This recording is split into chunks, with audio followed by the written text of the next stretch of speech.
আজকে ঈদের দিন দেখেন আমার বউটা কবুতরে খাওন দিতেছে। আমি দেখেন এই যে টুপি পয়রা নামাজ কালাম পয়রা আমি একদম হুজুর। আমি আর ছাদে আসলাম না বৃষ্টির মধ্যে। এই যে আমার বউ সাইটা গুইজা এখন কবুতরে খাওন দেওয়া নিয়ে ব্যস্ত। এই যে কবুতরে খাওন দিল, এই যে পানি জমা আছে, যে দেখেন পানিটা নিয়ে জমা আছে, এটার ভিতরেও খাওন দিচ্ছে। এই যে খাওন দিল। দেখ এমন বউ যদি দ্বিতীয় থাইকা থাকে তাহলে একটু আইডিতে মেনশন দিয়ে দেখান। আর যদি না থাকে তাও আপনার বউরে মেনশন দিয়ে দেখান যে এরকম একটা বউ হোক।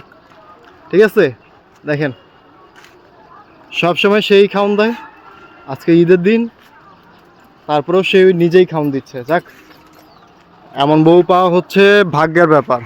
ঠিক আছে, ভাগ্যের ব্যাপার, চান কপাল লাগে। যা প্রশংসা করে দিছি।